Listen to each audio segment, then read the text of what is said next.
नमस्कार साथियों। बहुत से साथी जो कि डिस्टेंस एजुकेशन से बीएड करना चाहते हैं, परंतु उनको पूर्ण जानकारी नहीं है।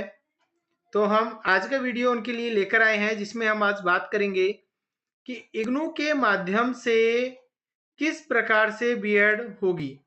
डिस्टेंस बीएड का एक जरिया जो है इग्नू भी है, तो किसको करनी चाहिए इग्नू से बीएड, साथ ही साथ इसमें क्या योग्यता मांगी जाती है, फीस कितनी रहती है, एडमिशन की क्या प्रोसेस है, कौन इसे कर सकता है, सबकी चर्चा करेंगे हम आज की वीडियो में।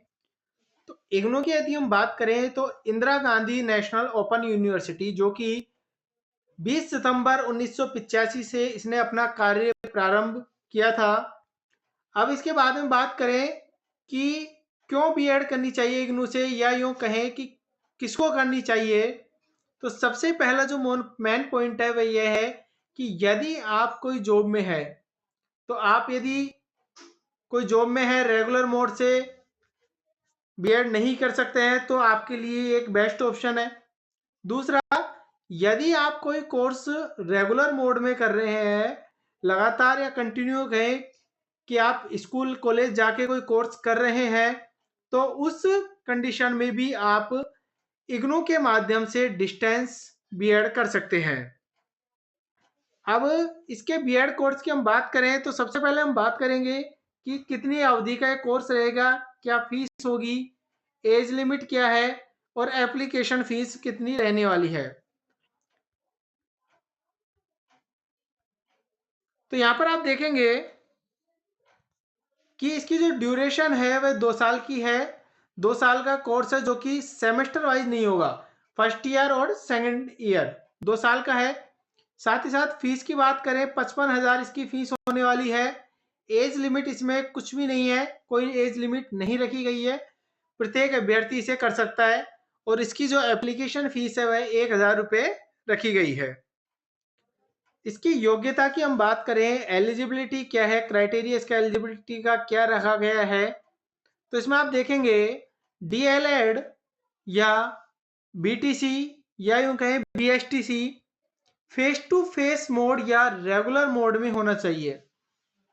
जो अभ्यर्थी बीएड के लिए आवेदन कर रहे हैं, उनकी पहली योग्यता जो निर्धारित की गई है वह यह है कि आपने जो डीएलएड का जो कोर्स कर रखा है, बीटीसी या बीएसटीसी का जिस भी नाम से आपके स्टेट में कोर्स चलता है, तो वह जो कोर्स है वह रेगुलर मोड में होना चाहिए। दूसरा, उसके लिए आपको जो ग्रेजुएशन आपने करी है, तो ग्रेजुएशन में आपके 50% होनी चाहिए। साथ ही साथ आरक्षित वर्ग को 5% की इसमें क्या है छूट मिलने वाली है, जैसे 45% उनके लिए निर्धारित की गई है। अब इसमें एक महत्वपूर्ण जो क्राइटेरिया रखा गया है वो क्या है कि डीएलएड या बीटीसी या जो बीएसटीसी कोर्स है और ग्रेजुएशन दोनों कोर्स एक साथ नहीं होने चाहिए। देखिए, यह जो एलिजिबिलिटी का जो क्राइटेरिया रखा गया है, आपको कहीं भी इग्नू के प्रोस्पेक्टस में जब भी नोटिफिकेशन जारी होगा वहां कहीं भी नहीं मिलेगा। आप जैसे ही एग्जाम को क्लियर करेंगे, उसके बाद जब आपकी काउंसलिंग होगी, तो काउंसलिंग होने में जब आपके डॉक्यूमेंट वेरीफाई होंगे, तो यदि किसी अभ्यर्थी ने डीएलएड और ग्रेजुएशन यदि दोनों कोर्स एक साथ किए हुए हो, अब देखें यहाँ पे डिटेल में समझेंगे कि ऐसा नहीं नहीं हो कि डीएलएड तो रेगुलर मोड में और ग्रेजुएशन ओपन या फिर आपने प्राइवेट करी हो। जैसे किसी अभ्यर्थी ने 2015 में डीएलएड और ग्रेजुएशन दोनों कोर्स एक साथ किए हैं, तो वह अभ्यर्थी जो है इसके क्राइटेरिया में नहीं होगा, वो इस बीएड को करने के लिए एलिजिबल नहीं होगा। ये बात आप क्लियर कर लें अभी, क्योंकि आपको नोटिफिकेशन में ये बात कहीं भी शो नहीं है। अब इसके एडमिशन की प्रोसेस की बात करते हैं हम। तो सबसे पहले आप सभी को पता है, जब नोटिफिकेशन जारी होगा उसके बाद में फॉर्म चालू होंगे, तो आप फॉर्म फिल करेंगे। उसके बाद में आपका एडमिट कार्ड जारी होगा, एंट्रेंस एग्जाम होगा, एंट्रेंस एग्जाम का रिजल्ट जारी होगा। रिजल्ट जारी होने में कट ऑफ आएगी। यदि आप उस कट ऑफ के दायरे में आ जाते हैं तो आप इसके लिए एलिजिबल है। उसके बाद में आपकी काउंसलिंग होगी और काउंसलिंग में ही आपके क्या होंगे, डॉक्यूमेंट वेरीफाई होंगे, डीवी होगा।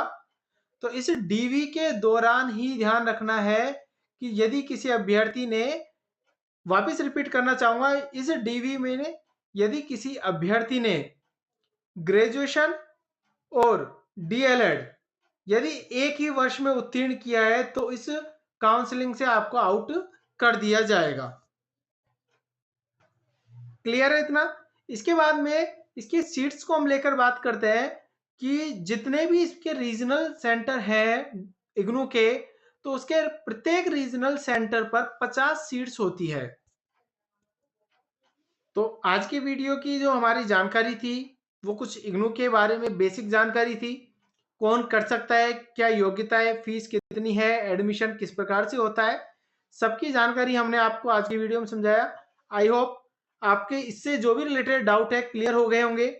यदि अदर कोई आपके डाउट है तो आप कमेंट बॉक्स में कमेंट करके पूछ सकते हैं। आज की वीडियो में इतना ही, धन्यवाद।